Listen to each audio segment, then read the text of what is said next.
Hello दोस्तों, काफ़ी समय बाद फिर से मेरे पास कुछ कमेंट्स में मेरे प्रिय स्टूडेंट द्वारा क्वेश्चन भेजे गए हैं जो कि टाइम एंड वर्क से हैं। तो ये थोड़े लेवल के क्वेश्चन हैं, तो समझने की कोशिश करें। आइए चलते हैं। एक कार्य को 12 पुरुष 8 दिनों में पूरा कर सकते हैं और उसी को यानी यही कार्य है उसे 16 महिलाएं 12 दिनों में पूरा कर सकती हैं। 16 पुरुषों ने कार्य आरंभ किया और 3 दिन के बाद 10 व्यक्ति चले गए। 10 व्यक्ति 3 दिन बाद चले गए और 4 महिलाएं काम पर आ गईं। शेष कार्य पूरा होने में कितने दिन लगेंगे? चलो आइए देखते हैं, सॉल्यूशन करते हैं।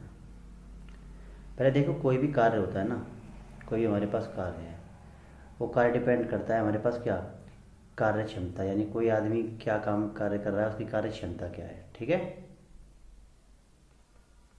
और इनटू में उसमें जो लगता है समय, समय यानी कि दिन भी हो सकता है, मिनट भी हो सकती है, घंटे भी, जो भी हो उसके हिसाब से। ठीक है। ये आप अपने दिमाग में बैठा के रखने हैं। अब ये कह रहा है 12 पुरुष, यानी कि चलो क्वेश्चन थोड़ी चलते हैं। 12 पुरुष, पुरुष यानी कि मेल हो गया, 8 दिनों में पूरा कर सकते हैं, तो ठीक है 8 दिन ले लिए। क्लियर भाई, ये कार्य हो गया, ये 12 और ये मेल की क्षमता इनटू में समय कर दिया, तो ये इतना कार्य होगा। और वही कार्य महिलाएं भी कर रही हैं। महिलाएं उसे 16 महिलाएं हैं 12 दिनों में कर रही हैं, तो 16 वुमेन हैं और इसे 12 दिनों में कर रही हैं। तो काट करेंगे, 12 से 12 कट जाएगा और आपका 8 एकन 8, 8 दूनी 16 है। तो एक मैन बराबर कितनी, 2 वुमेन के बराबर। या हम ऐसे भी कह सकते हैं कि मैन और वुमेन में जो रेशियो है ये 2 काम करता है, तो ये उसमें 1 काम करेगी। ठीक, ये चीज़ क्लियर हो गई। अब आइए आगे चलते हैं। अब इसने कहा है कि अब हम चलो काम देखते हैं, कार्य निकालने की क्या करें, कुल काम क्या रहा होगा। भाई देखो, हमने देखा कि 12 आदमी हैं, ठीक है, और एक आदमी की कार्य क्षमता कितनी है, 2 है, 2 हो गई। कितने दिन में कर रहे हैं, 8 दिन में कर रहे हैं। भाई ये कह रहा है ना 12 आदमी 8 दिन में, ये तो आदमी हो गए, इनकी क्षमता का गुणा कर दिया मैंने। क्षमता इनकी कितनी है, ये 2 निकल के आई है, इनटू में 8 कर दिया, तो 12 दूनी 24, 24 अट्ठे 192, 192 कार्य हो गया। यहाँ तक कोई दिक्कत? चलिए, अब वो कह रहा है कि 16 पुरुषों ने कार्य आरंभ किया, तो चलो ठीक है। अब हम बात करते हैं कि जो काम है, जो हुआ कार्य, यानी कि कार्य जो हो चुका है, कार्य जो हो चुका है कितना हुआ बताइए। भाई 16 आदमी हैं, एक आदमी की क्षमता कितनी है, 2 है। कितने दिन काम कर रहे हो, 3 दिन काम कर रहे हो, तो 16 दूनी 32, 32 या कितना काम कर चुके हैं वो, 96 काम कर चुके हैं। ठीक है ना। तो शेष कार्य कितना रहा होगा भाई, जो शेष काम है इतना 96 हो गया, तो 192 काम था, मैंने निकाला। ऐसे करेंगे 96, तो ये भी आपको कितना आएगा, 96 ही आएगा। ये काम आपका शेष रह गया। ठीक।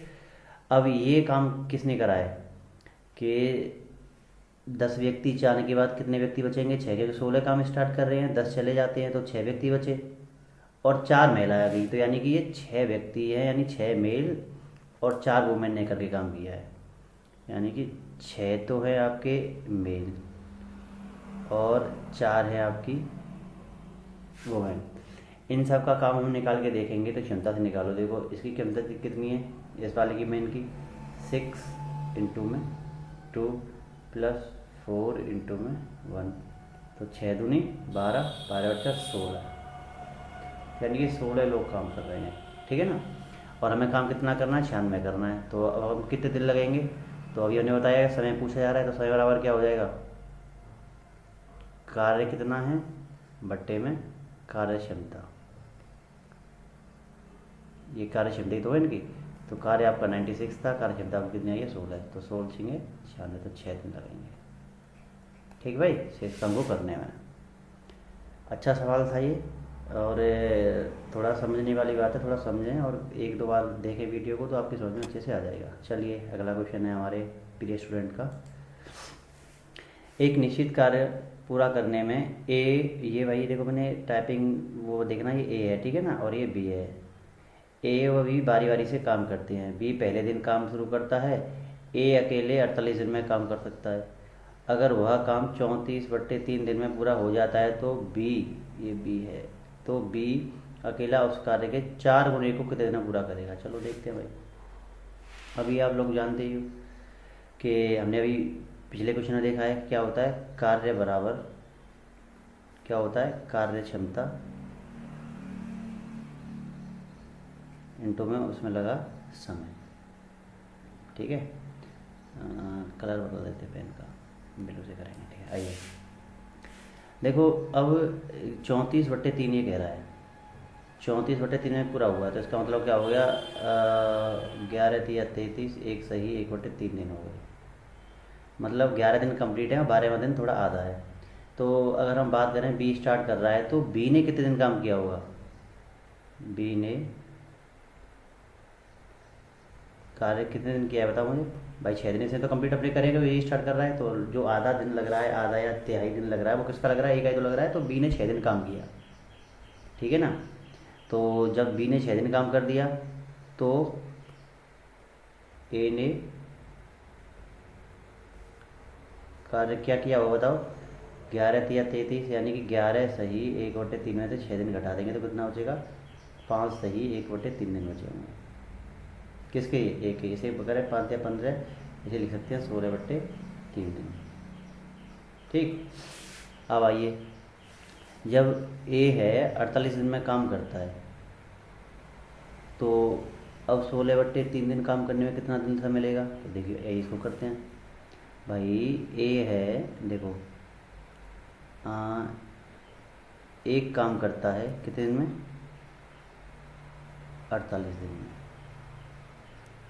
16/3 एक मिनट रुकिए, थोड़ा मिस्टेक लग रहा है मुझे, इरेजर कहाँ है।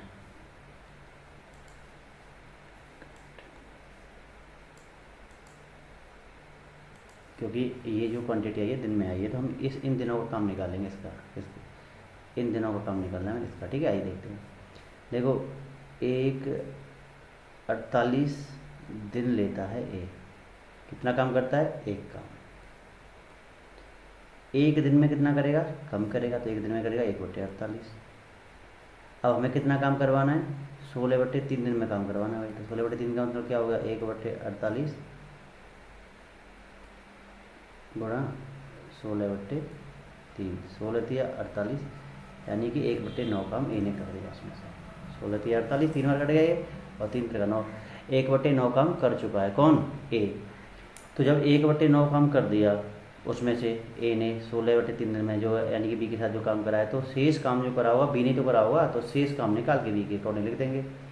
शेष कार्य बराबर 1 - 1/9, काम को एक ही तो मानते हैं, तो 1 - 1/9 यानी कि 8/9 काम कर दिया बी ने। अब इसको देखते हैं, 8/9 काम बी कितने दिन में कर रहा है, 6 दिन में, सही है ना। यानी कि 8/9 काम बी कितने दिन में कर रहा है, 6 दिन में। 8/9 कार्य बी करता है कितने दिन में भाई, 6 दिन में। अब मानो कि एक कार्य कितने में करेगा, कम में करेगा, तो 6 उल्टा हो जाएगा, ये 9/8, 9/8 है। 2 × 6, 2 × 4 = 8, सही है। 4 × 2 × 6, 2 × 4 = 8, 9 × 27/4 दिन में करेगा। ठीक, अब क्वेश्चन क्या कह रहा है, नहीं बी जो है एक दिन में इतने दिन में काम करेगा उस काम को, 27/4 दिन में। अब वो कह रहा है क्वेश्चन में 4 गुना काम पूछ रहा है, 4 गुना काम कितने में करेगा, तो 4 गुने दिन लेगा, तो यानी कि 4 गुना कार्य करने में लिया समय। सिंपल है, 27/4 एक दिन में, तो 4 गुना करके 4 गुना कर दे, 4 गुना करने लेगा, 4 से 4 कितना आ गया, 70 दिन। सवाल अच्छा है, थोड़ा समझें और देखें मैंने क्या किया, ठीक है ना। 2-3 एक दो बार वीडियो देखें, नहीं आता तो कमेंट में बताएं। और जिसने भी ये क्वेश्चन पूछा है वो भी ध्यान दें कि अगर आपकी समझ में नहीं आ रहा है तो आप दोबारा से बताइए मुझे, जहाँ पे डाउट है बता दूँगा, ठीक है ना। क्वेश्चन थोड़ा लेवल का मैंने पहले बताया, तो इसकी एक एक चीज़ मैंने आपको समझा के कर रहा हूँ। आगे चलिए, एक और क्वेश्चन है, ये कह रहा है ए बी सी एक कार्यक्रम से 30 20 10 दिन में कर सकते हैं। चलो ये सिंपल लग रहा है। ए बी और सी, ए करता है 30 में, ये 20 में और ये 10 में। एलसीएम लेंगे तो कितना आ जाएगा, 60 आ जाएगा। 30 से डिवाइड देंगे, 30 दूनी 60, 20 दिया 60, 80 का 60। क्लियर है। अब ए को एक दिन काम में बी का तथा अगले दिन में सी का सहयोग मिलता है। तो कहने का मतलब क्या है, देखो पहले इसके साथ मिलेगा, ये दोनों मिलकर काम करेंगे तो कितना हो जाएगा, 3 और 2 5 काम। और जब इसके साथ ये मिल जाएगा, एक साथ तो कितना हो जाएगा, 6 और 2 8 काम। मतलब ये दोनों मिलकर तो 8 काम कर रहे हैं और ये 6 काम कर रहे हैं। ठीक है ना। अब मैं देखूँ कि एक दिन में तो 5 काम हुआ, दूसरे दिन में 8 काम हुआ, तो दोनों दिन में कितना हो गया, 13 काम। यानी 2 दिन में 13 काम करते हैं। मतलब इसमें कंपलसरी क्या है कि ए दोनों दिन लगा हुआ है, एक ए तो लगा दोनों, एक दिन ए के साथ में बी लग रहा है, एक दिन सी लग रहा है। तो हम देखते हैं हमें 60 काम कराना है, तो लगभग हमें कितने दिन, एक अप्रॉक्स वैल्यू के पास जाके निकालते हैं। 13 से डिवाइड देंगे तो कितना आएगा, 13 चौके 52, 13 पंजे 65 जाएगा, 13 चौके कितना हो गया 52, ये 8 हो जाएगा। तो यानी कि 4, ये 4 भाग काम किया। लेकिन 13 दिन में करते हैं तो इनमें दूना दिन होता है ना, क्योंकि भाई ए के साथ एक दिन ए मिला, एक दिन बी मिला, ये दो दिन का काम है ना 13। तो कुल दिन कितने होंगे, 4 दूनी 8 दिन। कितने होंगे, 8 दिन तो आपके हो चुके हैं। क्लियर। अब काम आपका कितना बच रहा है, 8 बच रहा है। अब बारी किसकी आएगी, ए के साथ ए कर चुका, बी कर चुका, अब ए के साथ में बी आएगा, क्या आएगा, बी। तो ए के साथ में बी कितना करता है, 5। तो इसमें से एक दिन और ऐड हो जाएगा, यानी 8 में एक दिन और ऐड हो गया तो 9 दिन। 9 दिन में कितना काम हो जाएगा भाई, इसमें से 5 काम और कर चुके, 8 यही तो बच रहा है शेष काम। तो 8 में से आप 5 काम हटा दोगे तो कितना हो जाए, 3 काम। अब 3 काम में किसकी बारी है, बताओ। 3 काम को करने में किसकी बारी है, ए के साथ सी की। तो यानी ए प्लस सी एक दिन में कितना काम करते हैं, मुझे बताइए, 8 काम, है ना भाई। ये 8 इनकी क्षमता है एक काम करने की। तो अब हमें एक काम जो शेष बचा है, 3/8 भाग काम कराना है, तो कितने बचे, तो 8 में 1 है, 3 में कराना है तो 8/3 भाग करेगा। कितना करेगा, चलिए दोबारा से समझाता हूँ, थोड़ा बनाऊँ। देखिए भाई, ये क्वेश्चन ये कह रहा है आपका कि ए बी सी 3 लोग हैं। ए काम करता है, पहले ए बी के साथ करता है, फिर ए सी के साथ करता है। तो ए के साथ जब बी काम करेगा तो 5 काम करेगा, भाई ये क्षमता निकालिए। ए के साथ सी काम करेगा तो 8 काम कर देगा। तो अगर मैं देखूँ 2 दिन में कितना काम हो जाएगा, 8 और 5 13, क्योंकि मोटा मोटा एक अप्रॉक्सीमेट आइडिया लगाते हैं 13 से टोटल काम 60 निकला है। 60 का डिवाइडिंग है 13 चौके 52, तो 4 दूनी 8 दिन तो कम्प्लीट लग ही जाएंगे आपको। शेष काम अब घटा के देखें तो 8 बचेगा। अब ए के साथ सी तक काम हो चुका है, अब ए के साथ बी आना है। तो बी कितना काम कर रहा है, 5 काम कर रहा है ए के साथ मिलकर। तो 8 में से 5 किया, 3 भाग को हटाए नहीं हटाए। अब ये शेष काम को 3 कराना है। अब किससे कराना है, ए और सी से। तो ए और सी जो है काम कितने में करते हैं, एक दिन में 8 काम करते हैं। तो 3 पार्ट करने में कम दिन लेंगे, तो 3 पार्ट करने में कितना लेंगे, 3/8। ठीक है ना। तो अब 3/8 ये दिन प्लस 8 और 1 ये 9, ये दिन जो पहले लग चुके हैं। तो कुल दिन कितने हो गए, 9 सही 3/8 दिन। ठीक है, 9 सही 3/8। सवाल अच्छा है। इसमें क्या है, अल्टरनेटिव करता है। पहले ए के साथ, अगर ए के साथ बी करेगा, फिर ए के साथ सी करेगा, तो ये 5 हो गया, ये 13 हो गया। फिर ए के साथ बी आएगा, वैसे लम्बा करेंगे तो फिर से 5 आएगा। फिर ए के साथ सी आएगा तो फिर से 13 आएगा, मतलब सॉरी ए के साथ सी आएगा 8 आएगा। तो दोनों मिलकर 13 करेंगे, ऐसे ही करके फिर से ये 8 करेंगे तो फिर से ये 13 होगा। तो 13 13 13 4 बार आएंगे। तो हर दिन कितने हो गए, लेकिन देखो एक 13 में 2 दिन है ना, 2 दिन, इसलिए मैंने 2 का गुणा कराया है। क्योंकि 13 चौके 52 करने का मतलब 4 दिन नहीं, 13 चौके 52 करने का मतलब क्या है, 13 2 दिन का काम है ना कि एक दिन का। इसलिए मैंने 4 में 2 का गुणा कर दिया, 4 में 8 दिन आ जाएंगे। ठीक है ना। आशा करता हूँ ये सवाल आपके समझ में आगे होंगे, क्योंकि ये बेसिक से नहीं है, थोड़े आगे चल के हैं। जिसने भी पूछा है वो पढ़ रहा है, इसलिए मैंने उसके हिसाब से बताया। अगर आपको कोई डाउट है तो हम बेसिक से भी इनके ऊपर वीडियो बना देंगे। ठीक है। तो आपसे यही रिक्वेस्ट है कि मेरे चैनल को सब्सक्राइब, फॉलो और शेयर करें। ठीक है। Thank you for watching this video.